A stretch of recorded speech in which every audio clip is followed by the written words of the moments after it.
किसका, ये गुरुदेव नाम किसका।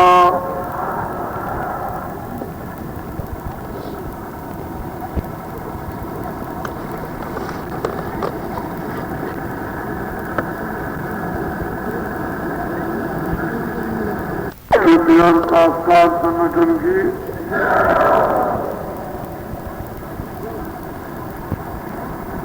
भुवन ज्योतक हितगर साक्षात संगठन की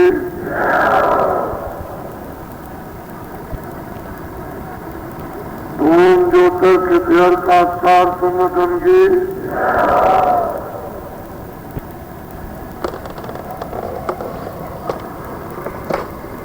नारियों, बच्चियों, बच्चियों,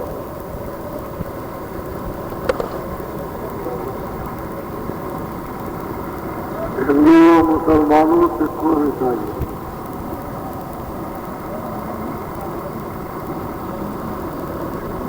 सभी लोग इस जमीन धरती पर रहते हैं। सभी लोगों को पंचभौतिक ये अनमोल मनुष्य शरीर जिसको जिस्म कहते हैं वो मिला।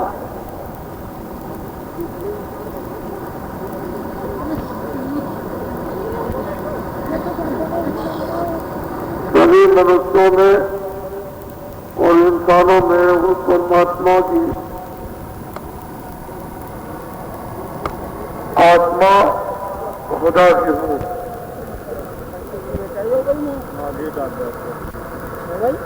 ये वतन, ये देश आपका नहीं, ये परदेश है। आपका देश, आपके साथी, आपका घर।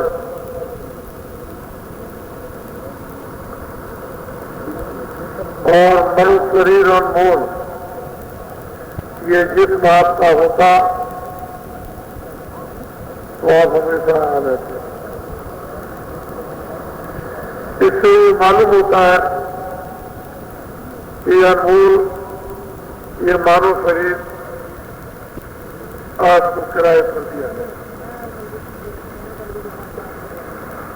और इसका एक समय, एक वक्त मुकर्रर निर्धारित कर दिया।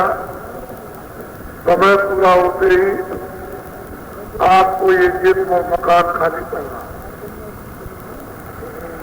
इसी के पहले आपको अपना काम करना है।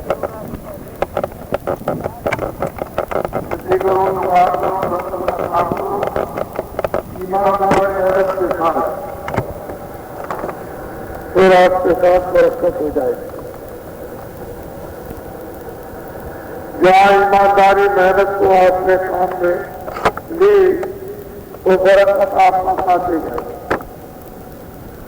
खेती में, दुकान में, दफ्तर में साथ देने लगे। और बरकत एक ऐसी चीज है जो पैसों से नहीं मिलती। उसके लिए तो सिर्फ वहां मेहरबानी चाहिए। जब बरकत मिल जाएगी तो घर गृहस्थी में किसी चीज की कोई कमी नहीं। घर फलेगा फूलेगा, खेती फलेगी फूलेगी, दुकान फलेगी फूलेगी, दफ्तर में अच्छे काम होंगे और अच्छी तरह से गुजारा होगा। और बरकत आपकी चली गई तो आपके पास जो सोना चांदी हो चाहे कुछ हो, उसमें पूरा परवाही नहीं। मैंने बड़े बड़े पेट साहूकारों को रोते हुए देखा, गरीबों को रोते हुए देखा, पढ़े लिखों को रोते हुए देखा, अनपढ़ों को रोते हुए देखा। मेरे पास सब तरह के लोग आ रहे हैं, हिंदू भी है, मुसलमान भी है, सिख भी है, ईसाई भी है। इसलिए जो सत्य है वो सत्य। मनुष्य ये अनमोल शरीर है, किराए पर थोड़े दिन के लिए दिया गया और आपने इस शरीर से अपनी आत्मा के लिए कुछ न किया। ये जो कुछ भी आप मेहनत मशक्कत करते हो खेती दुकान दफ्तर में, जो सामान आप इकट्ठा करते हो, किसके लिए? इस किराए के मकान के लिए। ठीक है, करो, करोड़ जमा करो, 10 मकान बनाओ, 1000 एकड़ जमीन रखो, 100 कारखाने चलाओ। आपको बाबा जी मना नहीं करते, इनको रखो इसकी हिफाजत रक्षा के लिए, लेकिन यह समझो कि किराए का मकान, यह सब चीजें जो इकट्ठी की है वो किराए के मकान में इसकी हिफाजत के लिए की, और इसका वक्त पूरा हो जाए तो जीवात्मा के लिए आपने बहुत कुछ तूफान किए, लेकिन उस जीवात्मा के लिए जो किराए के अनमोल मकान से जब निकाली जाएगी, उसके लिए कोई सामान, कोई धन जो वक्त पर की रक्षा करे, हिफाजत करे, जन्म मरण की पीड़ा से बचाए, 84 और नरकों से छुड़ाए, उसके लिए आपकी इसके लिए तो लग गए, और इसके लिए भी कर लो, मना तो, और जीवात्मा के लिए भी कर लो। आखिर में वही काम आएगा जो भगवान का। मनुष्य मंदिर में भजन करोगे, जिस्मानी मस्जिद में इबादत करोगे, और जो एक एक बूंद जमा कर लोगे वो समय पर काम आएगा। बाकी रुपया पैसा, सोना चांदी, हीरे जवाहरात, मकान जमीन, 200 में अंग्रेजी, हिंदी, उर्दू, संस्कृत, ये कोई आपके काम आने वाले नहीं। ऐसी नादानी क्यों? ठीक है, नरों मना कौन करता? हमने तो किसी को साधु बनाया नहीं, न बनाने का कोई इरादा है और न बनाएंगे। हमने तो ग्रस्त आश्रम में लोगों को शिक्षा दी, ग्रस्त आश्रम में रहूं, जो भी काम मिल गया है खेती दुकान उससे जो समय बचाकर 1 घंटे 24 घंटों में एक समय बचाकर अपना रिजल्ट रखोगे, मुझे भजन में समय देगा। आधा घंटा भजन में,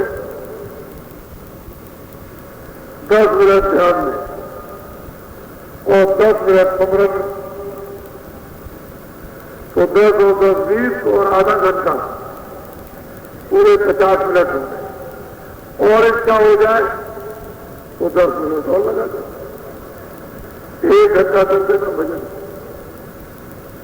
भजन में ध्यान में सुमरन, और 23 घंटे खेती दुकान दफ्तर का काम, बच्चों की सेवा, सोना, स्नान करना, नहाना, और कोई अतिथि आ जाए, मेहमान आ जाए, उसकी खिदमत दे दी, तो 5-6 घंटे सोने में लगे। बाकी चलो मतलब 8 घंटे काम में, तो 8 और 6 14, ये आपके 14 घंटे। बाकी अब बच्चे आपके 1 घंटा वो निकाल लीजिए, चलो 15। अब आपके पास 9 घंटे बचते, अगर समय आपके पास बच जाए तो 5 मिनट और लगा दें, नहीं बचे तो बस 1 भगवान के सत्य भजन। नकली इबादत और नकली भजन के काम नहीं बनेगा। ये मनुष्य मंदिर है, 24 घंटे उसका कीर्तन हो रहा, अखंड देव वाणी, ब्रह्म वाणी, आकाश वाणी, आसमानी आवाज, कलमे और आयतन आए थे, ये 24 घंटे हो रहे। लेकिन जब तुम्हारे काम बहरे हो जाए तो तुम्हें बुराई कर देगा। ये बाहर के दोनों काम बंद हो जाए, बाहर से कोई आवाज नहीं, आग बंद हो जाए, बाहर से कुछ नहीं देगा। साकार और निराकार, ये कान और आंख बंद हो जाए तो ये सारा जगत बना, आंख और कान खुल जाए तो सारा जगत साकार, तो ये जड़ चेतन नहीं है। अब जीवात्मा की आंख और जीवात्मा के कान बंद हो गए। जीवात्मा की आंख और जीवात्मा का कान खुल जाए तो वो चेतन जगत साकार और साकार चेतन का जड़कार। लेकिन उधर से भी गए इधर से भी गए, दोनों तरफ से अंदर ये भी निराकार हो गया। मैं इतना बोल रहा हूं सब ये तो आपसे गया इसको गएगी, लेकिन उसको जानते ही नहीं कितने युग और कल्प बीत गए। ये हस्तापुर भूमि है, बहुत बार यहाँ कृष्णा है। उन्हें तो कुछ काम करना कराना था, उन्होंने कहा देखो बिल्कुल जुआ मत, ये सपनी सब लोग पहचानता है। हम भी अगर खेले जुआ तो इससे नहीं जीत सकते। जुआ मत तुम हार जाओगे सब जाए, लेकिन नहीं माना आखिर में सब। ये वो भूमि है जो योगियों ने, तपस्वियों ने, योगेश्वरों ने इनको शिक्षा दी थी। आज ये कोसों मील लंबा ये मिट्टी का बना हुआ ऊपर जो किला का है खड़ा है, यहां कोई आबाद नहीं होता। इधर लोग आए इसको बताने के लिए और चले गए।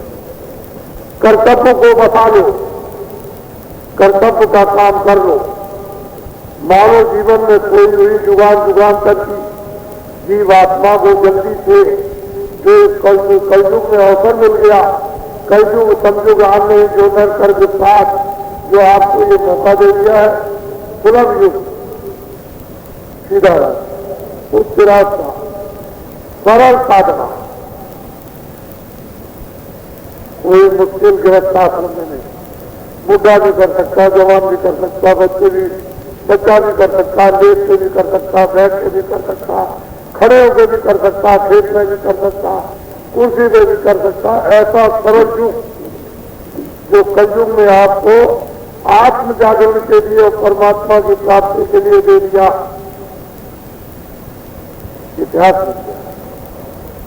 मीरा ने साक्षात्कार किया, कबीर ने साक्षात्कार किया, रैदास ने साक्षात्कार किया, धन्नाजात ने साक्षात्कार किया। बड़े बड़े सिद्ध पुरुष 700 वर्ष के अंदर आए।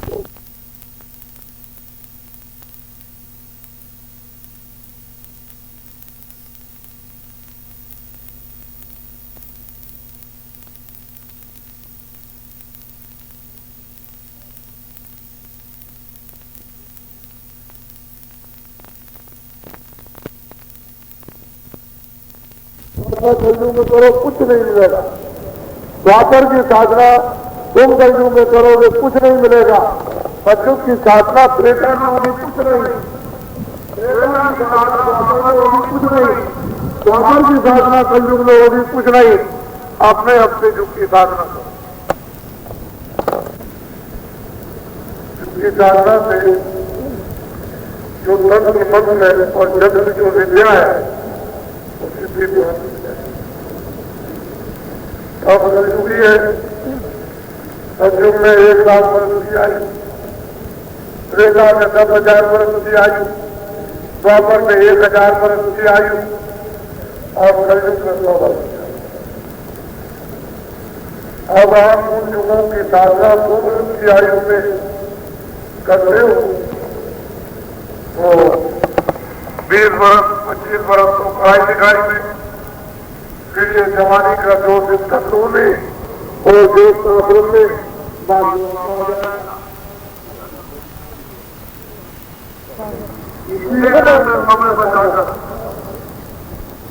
मर्जी लो, गृहस्थी का काम भी कर लो, खेती भी कर लो, दुकान भी कर लो, दफ्तर का काम भी कर लो, गृहस्थ आश्रम का पालन भी कर लो, आए गए का सरकार भी करो, ईमानदार और वैसी भी रहो, और किसी में से थोड़ा सा समझ जाए। और कलयुग में कलयुग की साधना है और युगों की नहीं। ये सब अपने अपने युग के ग्रंथ हैं। अब आप रामायण पढ़ो, आप इनको जो कलयुग का ग्रंथ है उसको पढ़ो। द्वापर के, त्रेता के, सतयुग के ग्रंथ आपकी समझ में नहीं आएंगे, कलयुग का ग्रंथ समझ में आ जाएगा। अब लोग महात्माओं के पास जा नहीं पाते, निकट नहीं पहुंच। महात्मा को गाड़ी बाल के तो होते नहीं है कि आप जल्दी उनको पहचान लोगे कि गाड़ी रखे बाल रखे। कोई सोने और चांदी से रख करके पहचाने नहीं जा सकते कि सोना और चांदी इनके पास है तो महात्मा है। कोई वेद और शास्त्र को कंठस्थ कर ले वो तो महात्मा होते नहीं। चलो भाई ये महात्मा हो गए जिन्होंने अपनी जीवात्मा को मनुष्य मंदिर में जगाकर विदेश चक्षु खोलकर जिन्होंने ईश्वर का, ब्रह्म का और पार ब्रह्म का और उन्होंने उस देव पुरुष का साक्षात्कार किया, उनको कहते हैं महात्मा। तो आप कैसे पहचानोगे? क्या आपके पास बुद्धि है समझने की और क्या आपके पास आके पहचाने? घर में तो निकट में 24 घंटे स्त्री रहती, उसे तो पहचान नहीं पाती और आप कहते हो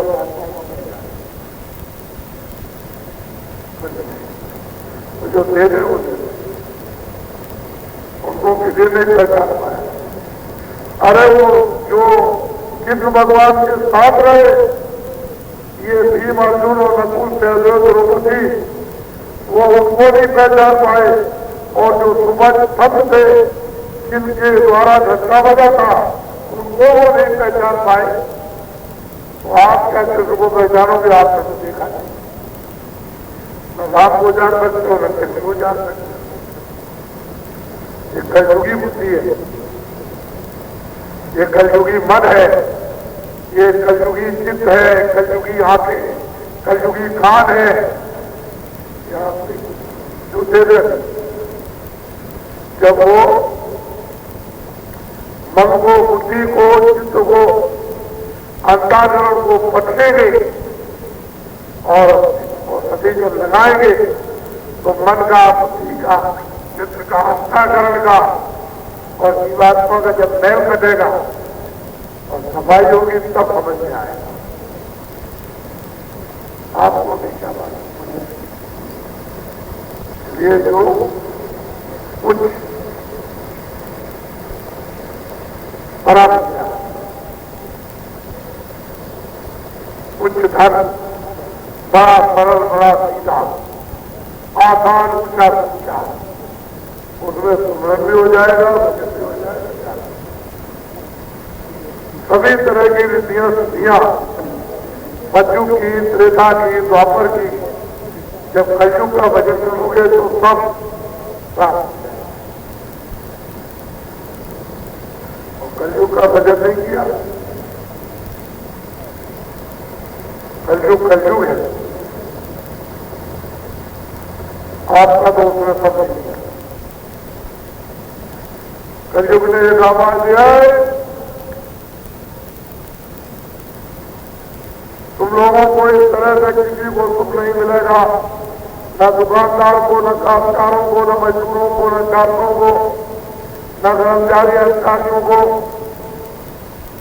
जो भी तुम्हारे पास है उसको सबको फेंको और नया कर्जा हमसे ले लो। तो हमने अंग्रेजों का जमाना देखा है कि कोई भी कामगार, कोई भी दुकानदार, कोई भी कर्मचारी अधिकारी ऐसे दफ्तर नहीं जा सकता। रामायण पढ़ेगा, कुछ पूजा करेगा, कुछ गीता पढ़ेगा, कुछ ये पढ़ेगा, कुछ फूल चढ़ाएगा, कुछ देवता को, कुछ लक्ष्मी को स्नान करेगा। उसके बाद सब देखिए सब पहले पूरा कर लेगा अपनी क्रिया, सब भोजन करेगा और सब दफ्तर जाएगा, सब दुकान जाएगा, सब उस समय तो रात के न्याय बताया थी, चरित्र था। रामायण थी, गीता थी, भागवत थी, पुराण थी, बाइबल थी। लेकिन कलयुग ने जब आवाज दी कि नहीं, इससे कुछ मिलने वाला नहीं है, हमने भंडार लगा दिया है, तुम लोग आओ नया कर्जा ले जाओ, सारा परिवार, सारा देश समृद्ध खुशहाल भरपूर हो जाएगा, सब लोग आजाद हो जाएंगे, किसी का कोई बंधन नहीं रहेगा, न माँ का, न बाप का, न देवता का, न मंदिर का, न मस्जिद का, न पुराण का, न रामायण का, न गीता का, सब लोग स्वतंत्र हो जाएंगे और हम सबको आजाद। कलयुग ने एक आवाज लगाई, तुम बड़े लालची निकले और लालच बुरी बना। ये तो आपको मालूम हो रहा कि लालच कितनी बुरी बना। अगर लालच फंस गए तो वो पीसी डालेगा, और उसने आवाज दी तो लालच चलो।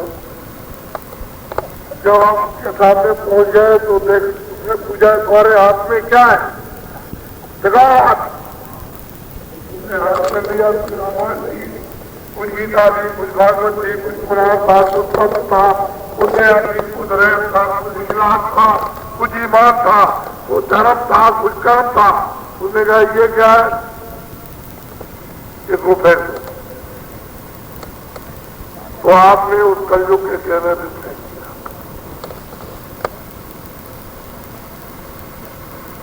उसने कहा तुमने कर्जा मुझसे ले जाओ। मुझे कभी कभी एक इतिहास याद आता है कि जब विश्वामित्र और वशिष्ठ ने जो खेल खेला सृष्टि को बदलने का, युग के परिवर्तन का, तो राम और लक्ष्मण और सीता को बर्बाद कर दिया। तो कहा राज तिलक होने जा रहा था राजगद्दी, और कहा उनको बर्बाद कर दिया। इसी में सारी प्रजा शोकाकुल हो गए और विलाप करने लगी। तो उससे होने वाला क्या, वो तो हो गया था।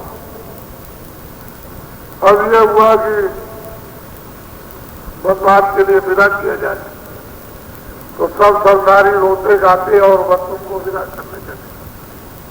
तो अयोध्या की गलियों में कुछ लोग रहते थे, ढोलक मजीरा बजाने वाले। उन्होंने निकल के पूछा, अरे भाई क्या हो गया, क्यों रो रहे हो?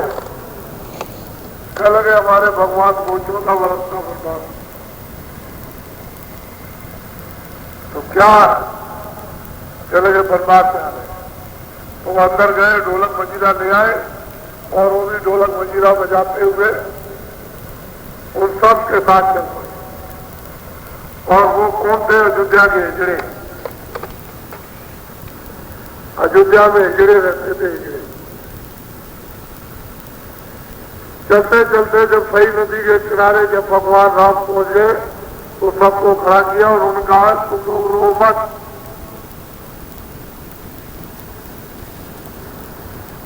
मैं जल्दी ही 14 बरस समाप्त करके आ जाऊंगा, तुम लोग सबके सब नर नारी वापस पहुंच जाओ। और भगवान आदेश देकर के चल दिए। वो नर नारी खड़े रहे, देखते रहे, जब तक वो आंखों से परे नहीं हो गए तब तक देखते रहे। और जैसे ही वो छुप गए तो नर नारी चल दी। वो रह गए अयोध्या के हिजड़े खड़े। उन्होंने ये सोचा कि हम न नर है न नारी, हमको तो कोई भगवान ने आदेश दिया। नर नारी चले गए, वो पड़ाव डाल के वही पहुंचे। वो चले गए, अपना गए तपस्या की, और उसके बाद जो भी काम किया, और जो भी काम करने के बाद लौट करके आए तो फिर वो नदी को पार किया। जब कार्य करने लगे तो वहां बहुत से लोग पड़े। भगवान राम ने पूछा, तुम लोग कौन हो? कह लगे हम तो सरकार अयोध्या के हिजड़े, यहाँ कैसे पड़े हुए हो? चले सरकार आपको विदा करने आए, तुम गए क्यों नहीं? पहले सरकार आपने आदेश न नारियों का दिया था कि नरों नारियों तुम चले जाओ, हम न नर में न नारी। तो ये बहुत से लोग कहते हैं कि क़यामत का वक्त खत्म हो गया। नहीं, अभी नहीं खत्म। कुरान की आयतें बदल गई, लिख दिया गया कि वो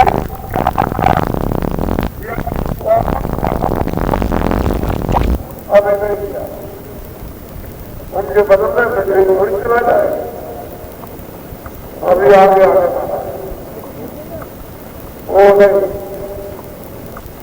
जालिम लोगों ने फकीरों के साथ जो जालिम फना किया है, अपनी ख्वाहिशों के मुद्दे की जिस्मानी ख्वाहिशों के वास्ते, वो फकीरों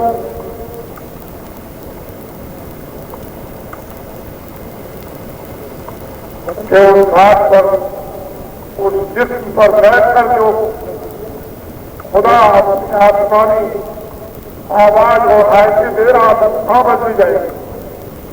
वो तो देववारी ब्रह्मांड की काल चारों युगों में करेगी और सरकार भूत भविष्य पर। इसलिए इन गलत फहमियों में फतवाओं में कोई मतलब शक्तियों का प्रभाव निश्चित और संभावी। इसके लिए न कोई सोच कुछ कर सकती है, न है संबंध, न तलवार कुछ कर सकती है, न कानून। जो सत्य है वो सत्य है।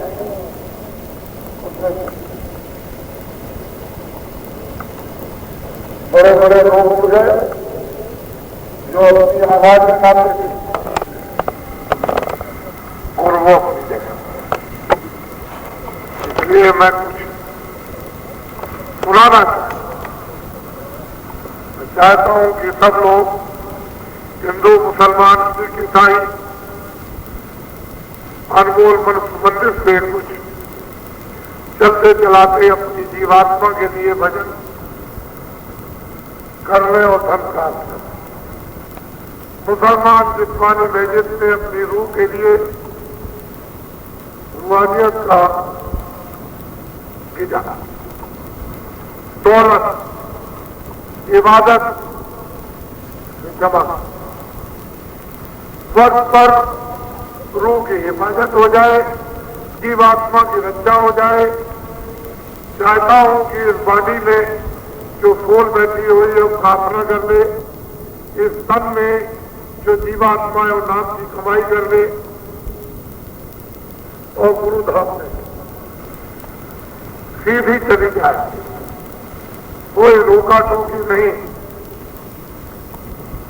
ये महराब है, बुर्ज है, छज्जा है, दोनों आंखों के बीचों बीच ये जीवात्मा बैठी हुई है और इसके ऊपर में स्वर्ग, स्वर्ग के ऊपर में बैकुंठ, बैकुंठ के ऊपर में शक्ति और शक्ति के ऊपर में ईश्वर लोक और ब्रह्म लोक और पार्वण लोक ब्रह्मांड और वो अमरनाथ।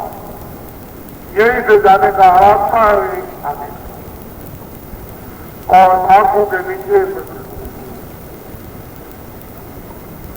ये क्षणभंगुर विनाशकारी परिवर्तन स्थान,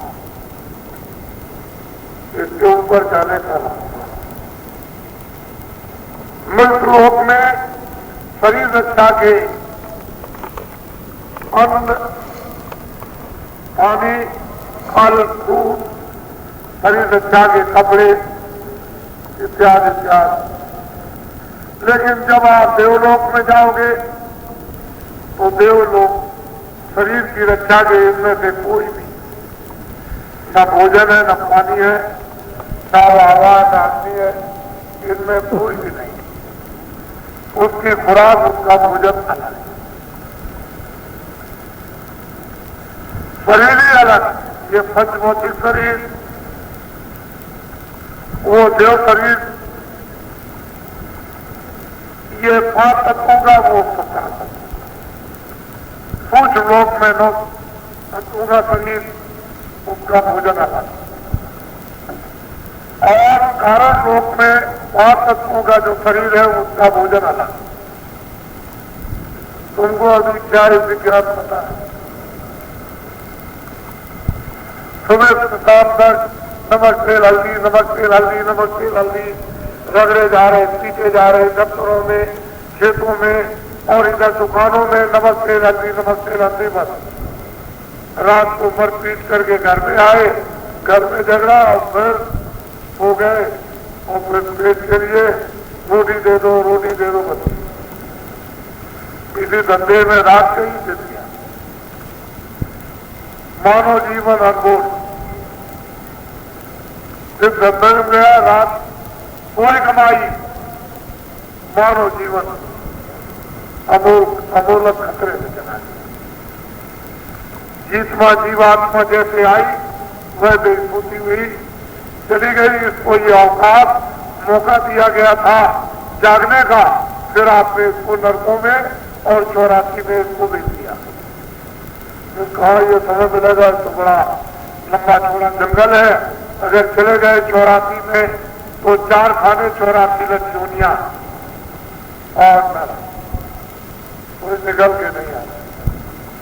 ये तो मनुष्य ऐसा उच्च कोट का स्थान मिल गया कि जीवात्माओं को चाहो तो पहुंचा दो, फिर कभी यहाँ न जन्मो न मरो, न हिंदू बनो, न मुसलमान, न सिख बनो, न ईसाई बनो, न राजा बनो, न कोई गरीब बनो, न बीमार बनो, न रोगी बनो, न कोड़ी बनो, न मस्जिद में, न मंदिर में, न गुरुद्वारे में, सब झगड़ा से निवृत्त हो जाओ।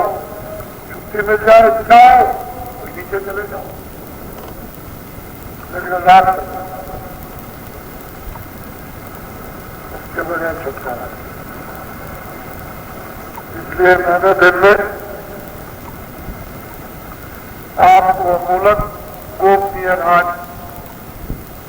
ये रहस्य मनुष्य मंदिर में आत्मा और भगवान का बताया। अब थोड़ी सी मेहनत आप करो, थोड़ी हम करें। जो आपको बताया लेट कर बैठ कर वैसे भजन और ध्यान और सुमरन करो, और मैं भी आपके साथ मेहनत करूं। तुम कहो मैं मेहनत नहीं करूंगा, आपकी मेहनत कर दीजिए तो नहीं होगा। आपको आप मेहनत मत कीजिए, हम ही कर लेंगे तभी नहीं होगा। ये मेहनत आपको भी करनी, हमको भी करनी, हमारी और आपकी मेहनत की रगड़ पड़ेगी। अपने रगड़ करे जो कोई अगल रगड़ करना। जब हम और आप रगड़ करेंगे तो उसकी मेहरबानी होता है, अंदर का कपाट खुल जाएगा, कान खुलेगी, आंख खुलेगी, खबर आपको पड़ेगी, आधार आपको मिलेगा कि आप किधर से आए हो। तो सब आधार आपको मिल जाएगा, सब जागृति हो जाएगी, सब ज्ञान मिलेगा, सब शक्ति मिलेगी, सब आनंद मिल जाएगा। तो ये इंद्रियों के ज्ञान में तो सड़क इसमें कहा आनंद है, न खाने में, न सोने में, न देखने में, कहीं आनंद। कहीं दूसरी जगह है वो भूल गए, उसको खो गए थे, उससे अलग थलग हो गए, जीवात्मा अलग हो गई, और गड्ढे में किस आधार परमात्मा आधार देते। जब जुड़ जाओगे संबंध तुम्हारा नाम से, आवाज से, शब्द से, बाजों से हो जाएगा। जो सो रहे हो जुग जुग से हो तो जाए, जाग जाओगे चेतनता आ जाएगी, चर्चा समाप्त हो जाएगी, खत्म हो जाएगी। तो हिंदुओं मुसलमानों रास्ता तो एक ही आने का टाइम सबके जिस्म मनुष्य शरीर में जीवात्मा वो यहाँ पर बैठे, ऊपर से वो आवाज दे रहा और तुम्हारे खानों तुम्हारे खानों। अब इतना काम कराना करना है कि हमारे खानों का मैं वो हमारी जिंदगी जो है वो कहा। अब कुछ मेहनत करो, कुछ साधना करो, रगड़ हो जाएगी। काम का मैल, आम का मैल, नाक का मैल, पंखा करो का मैल, जैसे ही ये धोकर खट करके अलग होगा, गिरेगा, फट से उजाला हो जाएगा, धूप भी हो जाएगी एकदम। ये सूरज क्या है? कुछ नहीं। ये चंद्रमा कुछ नहीं, इसका प्रकाश, इसकी रोशनी कुछ नहीं। कहा जमीन पर जो उगी हुई इसके सूरज बना दिए जाए, उनकी रोशनी में सामने ये कुछ नहीं है। ये जलवा, ये राज, ये राज तुम्हारे अंदर छुपा और तुमने अभी तक तुमने पाने की न तो तड़प हुई, न तुम्हें जिज्ञासा, न तुम्हें दास्ता, न तुम्हें तमन्ना हुई। फकीर जिस काम के लिए आए थे वो आपने फकीरों से काम नहीं। महात्मा जिस काम के लिए आए थे उनकी आपने सलाह पूछी, हमने तो आपको एक कठोर, मैं यही कहता हूँ, इसी के बांटने के लिए निकला था, इसी से बांटने के लिए गुरु ने आदेश दिया था, इसी के लिए तो साधना करनी पड़ी और गुरु की कृपा लेनी पड़ी। जब उन्होंने आदेश दे दिया जिस दौलत को, जिस संपत्ति को तुम बांट देना, तो मैं तो इसको निकलने बांटने के लिए निकला, लेकिन आप कहते हो इसको हमें नहीं चाहिए, हम तो मर गए, हम तो दुखी हैं, लूट गए, बीमार हो गए। वो सुनता जब आप इसमें विलाप करने लगे तो आपको अगर दिया भी जाए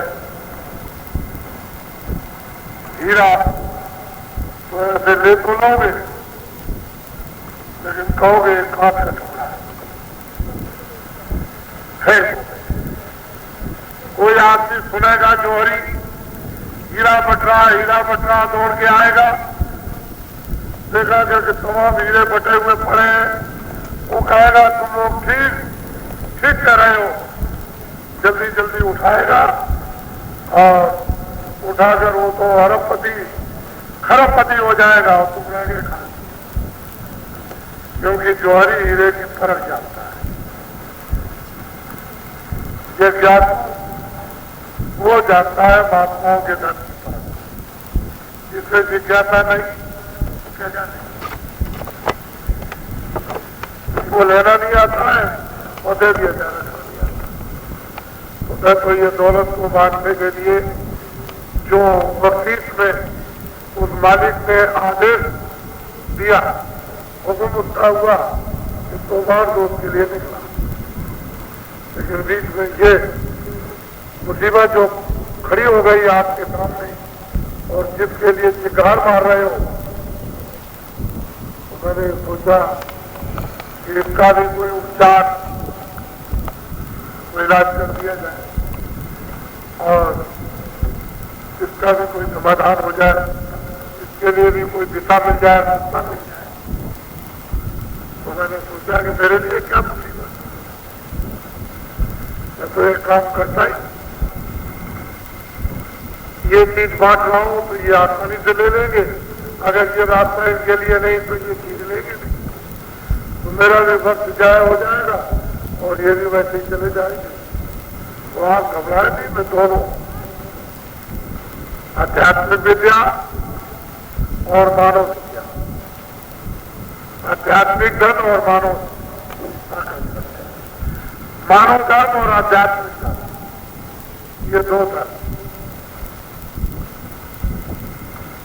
मानव धर्म में सदाचार, सत्यता है, सेवा है, दया है, आदर है, संस्कार है, सेवा है, छोटे बड़ों की पहचान है, मिलजुल करके रहना, मोहब्बत प्यार के साथ, इसको कहते हैं इंसानी मजहब मानो। और आध्यात्मिक धर्म में जीवात्मा को जगाना और सिद्धता, उस प्रभु का साक्षात्कार, खुदा का दीदार, भगवान का जन्म, ये दोनों धर्म मानव धर्म में प्रवेश है, आदेश है। दोनों धर्मों का प्रतिपालन महात्मा ही करा सकते हैं और कोई नहीं कर सकता।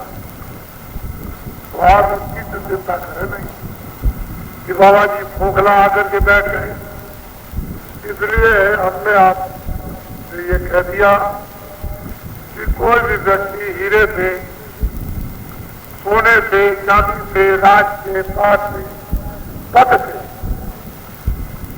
कि हम तुमको राष्ट्रपति बना देंगे, प्रधानमंत्री बना देंगे, हीरा दे देंगे, सोना दे देंगे, राजपाट दे देंगे, पूरे देश का और पूरे मुल्क का, तो बाबा जी को नहीं खरीद सकता। ये अपने दिमाग से दिखा। राजद्वारे साध तीन वस्तु को जाए के मीठा के मान के पाया की जाए। साधु तीन वस्तु को राज दरबार में जाते हैं, एक तो मीठा चाहिए, एक माज चाहिए, माजा पाया। बाबा जी को इन तीनों में से एक भी नहीं चाहिए, न माज चाहिए, न माया चाहिए, न मीठा चाहिए। इन तीनों में से किसी के पास नहीं।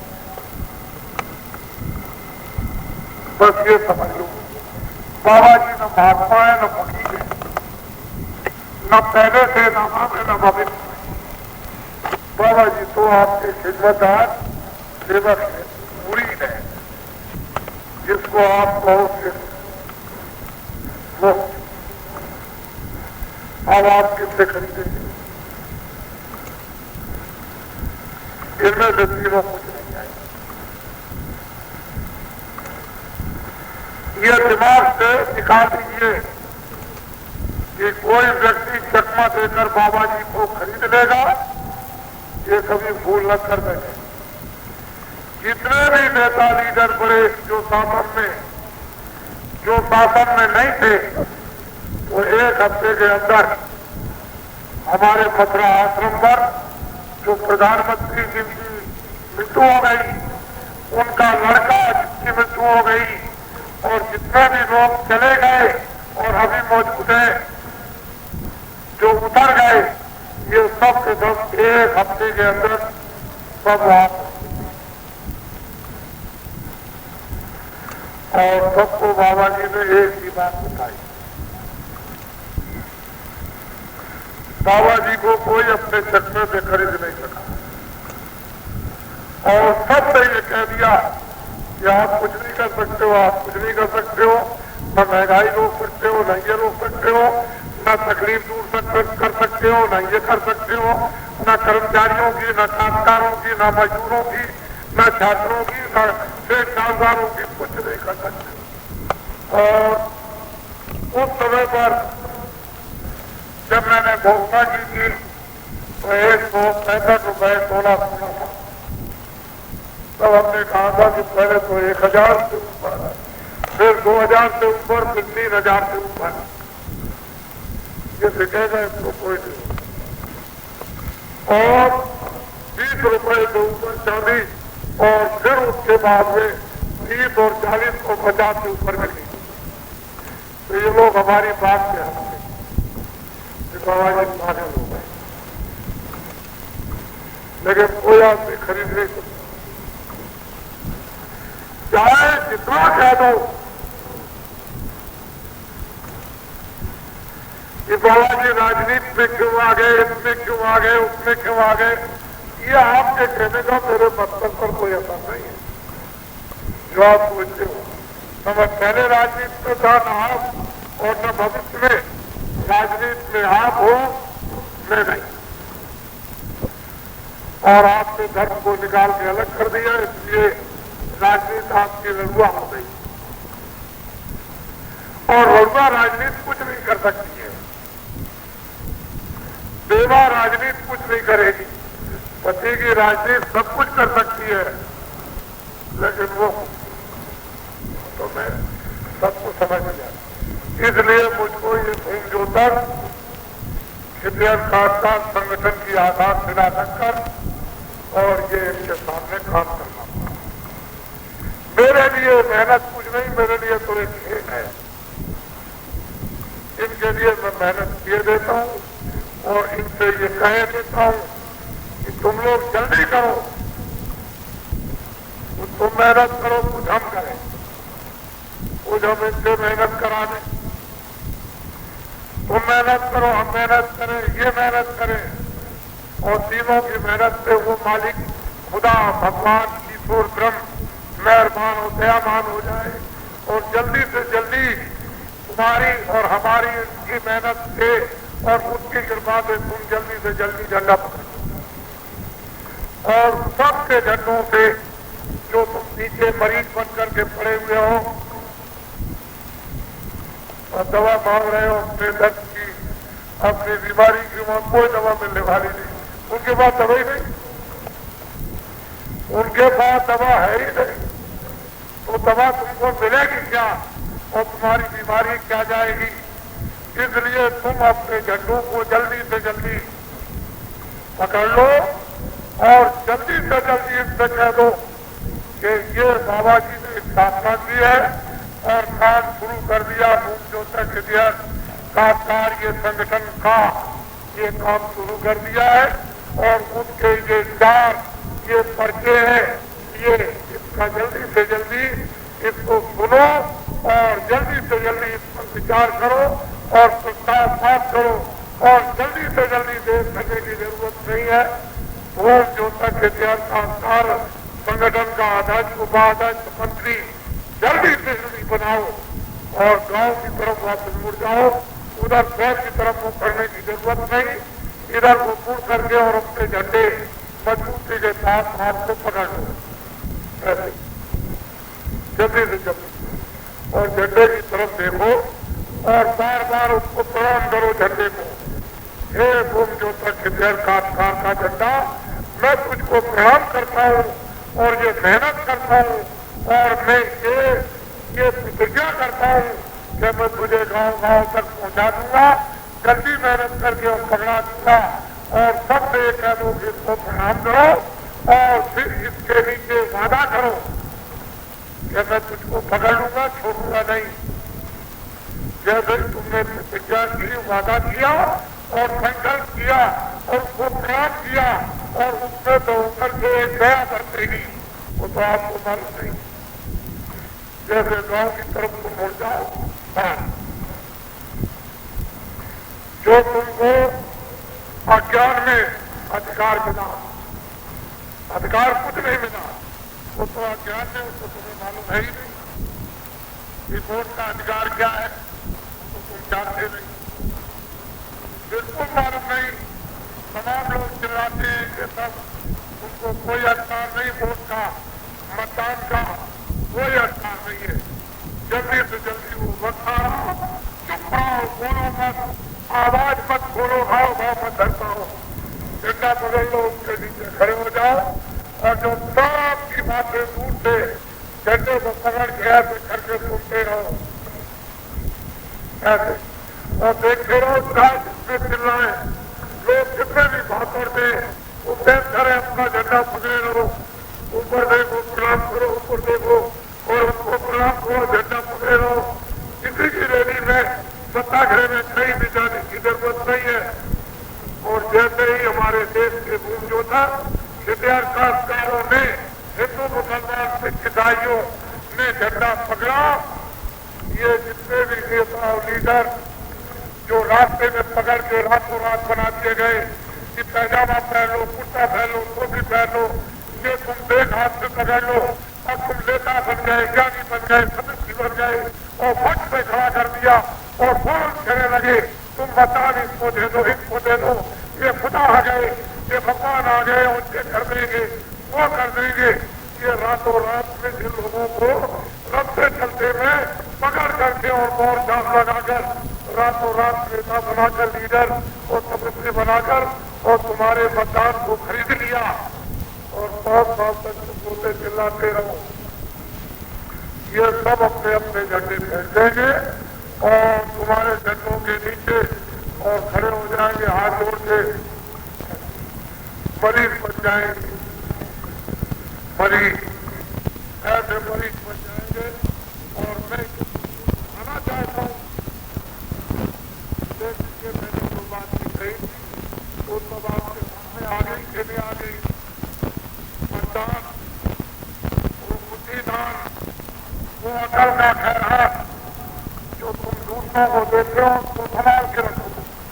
किसी को मत दिखाओ, बस पकड़े रहो, डेटा पकड़े रहो और बस करो एकदम, और आंखों को देखते रहो, हंसते रहो। आप किसी को मत दिखाओ, मत बताओ कि कोई जानने आकर आपके आपका विचार, आपका संकल्प क्या है। और जैसे ही घोषणा हो जाए चुनाव की, वैसे ही वोट की तलवार की